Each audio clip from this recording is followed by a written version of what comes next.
Welcome to Sniyder Brothers Cooks, episode 5. Today we're going to be doing baby back ribs with Lane's Barbecue Pitmaster's Elite Maple Pecan. We're going to get started right now. So, Lon, what are we doing to prep these ribs? We've got a cup of a couple different kinds of mustard, just plain yellow mustard, and then some honey mustard. And we're going to spread these all over the ribs and get the grill ready and throw them on the smoke. So we're going to add about a cup of our mustard combo here, and again, in true home cooks fashion, this is just a combination of mustards that we had in the fridge.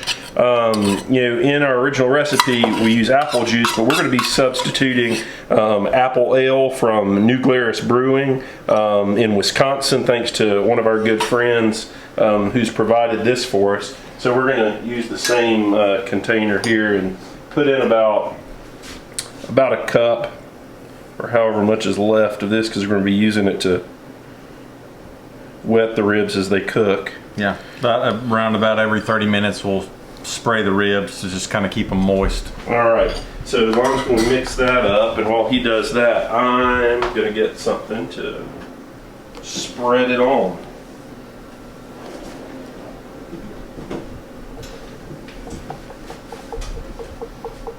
Which actually smells pretty good.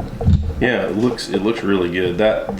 So we have a friend who goes and snowmobiles in Wisconsin every really early spring, and so he always brings back the New Glarus beers for us, and just felt like the apple ale may give us a little something extra. Combine that with the fact that we didn't have any apple juice, so a little apple ale, mustard, and really what this does is this is going to moisten the ribs. It's going to give us a nice base where we can get our rub to adhere before it goes on. So the next step is going to be actually removing the silver skin. I do think this is an important step. So just using a fork, we're going to take our baby back ribs, which we've defrosted. They were frozen and thawed, washed those off. And some have more of a skin than others, but if you'll just come like right along one of the rib bones and get the tine of the fork under and then just give it a roll, you'll hear it start to peel off. And sometimes it'll help when you, it's very slick, so if you can grab it with a paper towel, then it will pull right off, just like that. So first one, we're going to do that to all of our ribs here, and then we'll be back and show us saucing them up. So be back in a minute. Okay, so at this point we've removed all the silver skin. We've got our mustard and apple ale mixture, and so Lon's going to just kind of start working this into the ribs. We're going to apply some to the back side. You just want to kind of get this just in there good to kind of just let it set on the ribs, just like that. So that, there's vinegar in the mustard, and actually probably some of the alcohol in the apple ale will help tenderize the ribs too as they cook. So we're gonna now that we've got kind of that on, we'll go ahead and apply. This is the maple pecan. Yeah, it's basically maple sugar, pecan sugar, and a little bit of cayenne. It's the flavors in it, so those sugars caramelize, the two different sugars caramelize, and then what you're left with is like a little stickiness and then some heat from the cayenne. It's a perfect little blend of seasonings. And we've tried it on a lot of stuff. I mean, actually, as we sprinkle it, just the smell of that maple is amazing. And one of the nice things about Lane's barbecue rubs is they're really good on anything, and each of theirs usually has a little logo with what they recommend using it on. So this one has a pig, a cow, chicken, and a shrimp. So it's good with pork, beef, chicken, seafood. I really would say that we haven't found anything that I did some salmon with it the other night, and it was excellent. So kind of just continue with the mustard ale combo. We'll save a little bit to baste those with as they cook, but kind of start really kind of just working that in. Then I'll hit them with some more of our rub. And what are we going to smoke these at, John? So we're going to smoke these at 180 degrees, and the setup that we have, and I've used it a number of times, is what we would call like a 3-2-1. So we'll go 3 hours at 180 degrees, and then we will wrap them and go an additional 2 hours, and then uncover for the last hour or so, just until they're ready, and that lets everything on the outside kind of caramelize. And we can usually add a little brown sugar and some barbecue sauce at the end if folks like that. So these are definitely more of a wet rub style, or wet rib style, than dry. But that's pretty much it. We're going to let this kind of marinate for just a few minutes, and then we'll be back and meet you out at the grill and get them put on and get started. Yeah. Okay, see you in a minute. One thing that we did kind of leave out was just a little bit of Worcestershire, so I'm just going to drizzle a little bit of this over them. And that'll just kind of work its way down into the marinade. It gives you really kind of that deep, kind of add some umami flavor to. These are already going to have a ton, but we'll just add that. So, all right, see you. All right, we're out here at the smoker. We got the Green Mountain Grill ready to roll. We're gonna just kind of set these on here and let them go for about 3 hours. 3 hours at 180 degrees. Get that nice smoky flavor, and it's just kind of a slow cook. Really starts to kind of break down all the tougher parts of the meat. Get a little extra sauce on there. So we got it set at 180 degrees. There they are, getting started. Go ahead and close it up and start our countdown. 3 hours, and we'll see you. We'll probably do an update in the middle.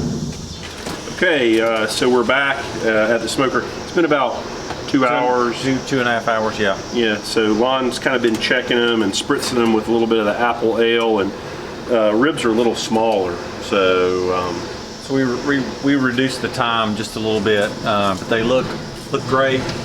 Still, you can see some moisture coming out of them. So now what we're going to do is we're just going to put them on some aluminum foil. We're going to hit them with some honey, some more maple pecan, and a little bit of butter. Wrap them up. We're going to throw them back on there. Normally we do 2 hours, but we're going to kind of watch, and we may do them for about an hour, hour and a half, and just kind of see how they are. And then we'll go to the next step, and where we'll pull this back off and hit them with some more stuff and unwrap them. All right, so we're going to just hit them with just some butter, get a little bit more moisture in, and this will all kind of melt down into the bottom. And at the same time, it almost steams them. All this liquid that we put in there, even the butter, a little bit of honey.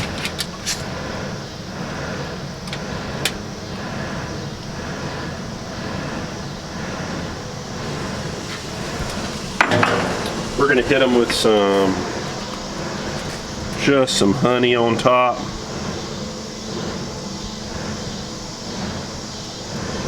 This will start to give us a nice glaze. Got the honey. We're going to hit them with a little bit more of our maple pecan rub. Maple pecan.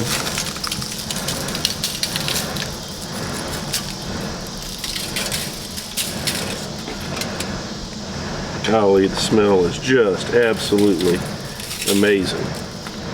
Absolutely. All right, so we're going to get these wrapped back up and back on the smoker, okay? All right, so we're back. It's been about an hour. Hour and a half. With them wrapped. We're going to throw some corn on to start working while this is going. And we're going to uncover these now. So, nice little bit of steam. A little hot. You see kind of how they've changed color a bit, and that's kind of what you want. They've softened up a little bit.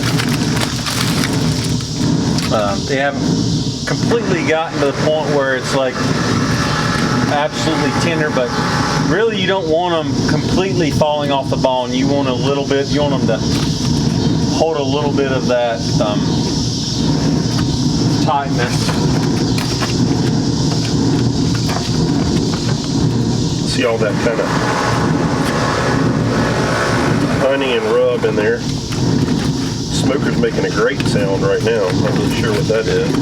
See how sticky that is, and that's kind of what we wanted with when we were putting those together. That one, see how that one's kind of breaking apart? That means basically all we want to do is just kind of get something to baste on top of them, and they're going to be ready to go shortly. Looking good. Yeah. So we're gonna get a little bit of barbecue sauce to baste these with, just to finish up and let them go probably another 20-30 minutes, and we should be good to go. Ready to go. Right. So we're gonna hit these with just a little bit of some vinegar-based barbecue sauce, just to kind of just to baste them, give them a little bit more flavor. It's going to caramelize on the outside. There's pretty good sugar content in this sauce. This is actually Smithfield's Barbecues, their rib sauce or their red sauce. So, and you can see the difference. Like this one that kind of fell apart earlier, really caramelized on the edges and is almost ready to go. So we've basted the back. We're going to flip them over, and that one's starting to fall apart too. So these are really almost done. Yeah, we probably don't need but about another 30 or so minutes with these, and they're going to be just. I think Augie's ready for a bite here. Yep. Just waiting for it. So we're using Traeger pellets, their winemaker's blend, which is just a really good all-around pellet for smoking. So a lot of people, you can use all different kinds of wood, but this has been a good blend that we've been using for a while. So we're going to see how it goes with the ribs tonight. So once Lon gets finished basting these, we're going to get it closed back up. Go about 30 more minutes, and then we'll pull them, let them rest, and enjoy. We'll be back in a few. Okay, so they're done. Take a look at the ribs on the grill. They got a nice kind of caramel color, little bark on the outside. We're going to pick them up. I have a feeling that some of them might start to fall apart, but looking really good. Super tender. A little bit of that char is just the sugars that we've used to